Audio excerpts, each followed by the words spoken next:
Why did a woman worth $200 million sit on a sidewalk in torn clothes for 24 hours, ignored by hundreds of people?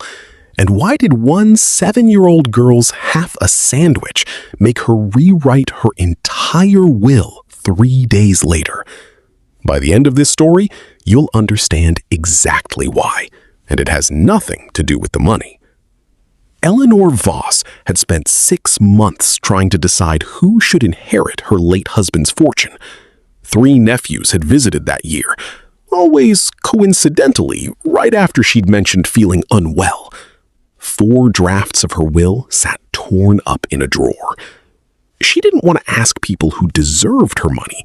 She wanted to watch who they were when they thought no one worth impressing was looking. 2 days before she made her decision, her nephew Preston visited with flowers and a rehearsed smile. He asked about her health first, her happiness second, and mentioned, almost as an afterthought, that the market was a difficult place for anyone without proper guidance right now. Eleanor thanked him. She'd already thrown out 3 identical bouquets that month, one from each nephew, every visit circling the same quiet question. She waited until he left. Then she put on a stained coat from a donation bin, sat down against a coffee shop wall 3 blocks from her own building, and became invisible. For 6 hours, 211 people walked past her. She counted. A man stepped over her legs without looking down. A woman on a phone call raised her voice like Eleanor wasn't close enough to hear every word. Someone dropped a coin without breaking stride, already gone before it landed. She'd expected some of this. She hadn't expected how much it would hurt, even knowing none of it was real. Just after noon, a black sedan slowed at the corner. Eleanor's stomach dropped. Her own driver, Marcus, scanning the street. She'd told her staff she was resting at a friend's house. Someone had grown suspicious. She pulled her hood down and turned her face to the wall until the car passed. Her heart didn't slow for several minutes after. If you think it takes real nerve to sit in your own city and risk being recognized by your own driver, hit like right now, because the next 5 minutes were about to make all of it worth it. By hour 18, cold and hungry despite the granola bar untouched in her pocket, Eleanor watched a small girl in a school uniform break away from her mother's hand at the crosswalk. The girl couldn't have been older than 7.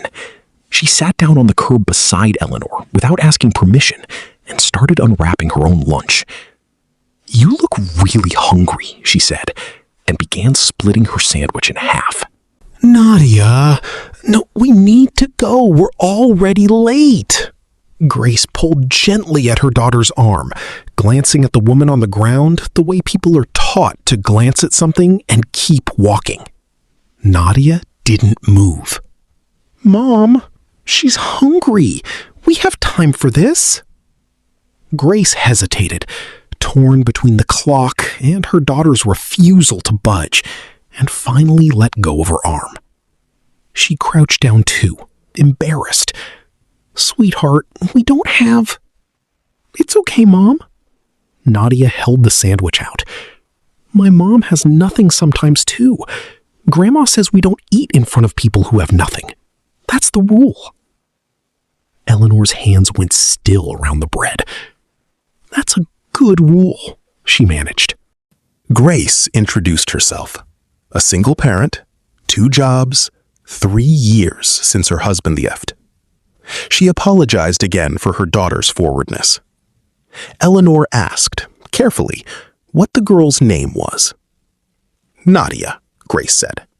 "She gives away half her lunch more than she keeps. I've stopped trying to talk her out of it." Eleanor almost broke character right there. She didn't. She finished the sandwich slowly and watched Grace walk Nadia the rest of the way to school, glancing back twice to check on the stranger she'd left behind. Eleanor went home and didn't call her lawyer. Not that day, not for 3 days. She just sat with one sentence turning over in her mind, again and again. We don't eat in front of people who have nothing. On the third day, she sat across from her lawyer, pen hovering over a fifth draft. He asked, gently, if she was certain this time. She thought of Preston's rehearsed smile. She thought of a 7-year-old splitting a sandwich without a second of hesitation. Her hand shook slightly as she signed. Not from doubt, but from finally being certain after 6 months of nothing but doubt.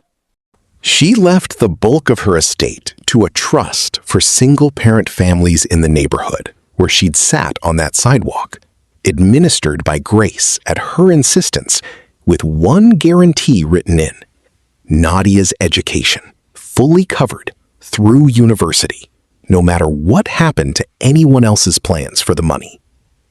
She never explained to her nephews why they'd been left out. She never had to. They stopped visiting the week the will was finalized, which told her everything a stained coat and a sidewalk had already told her weeks earlier. Here's what Eleanor never told Grace, not for a long time. Buried in her late husband's old business records was a name she hadn't thought about in over a decade. A woman he'd quietly helped through a difficult divorce decades before Grace was born. A woman whose maiden name matched the name on Grace's mother's old wedding certificate. Eleanor didn't know if it was the same family. She never asked directly. Some threads, she decided, are better left to unravel on their own, if they're meant to unravel at all. Never assume kindness only comes from people who have something to spare. Sometimes the person with the least gives away exactly half of what she has, without hesitation, because somebody taught her that's simply what you do. And never assume the woman sitting on the sidewalk has nothing left to give back. Sometimes she's quietly deciding who deserves everything she's built, and the only application required was one small act, offered to a stranger who never asked for it. If this one got you, tell us in the comments. Should Eleanor ever tell Grace about the connection to her mother? Subscribe to Gentle Hearts. We'll see you in the next story.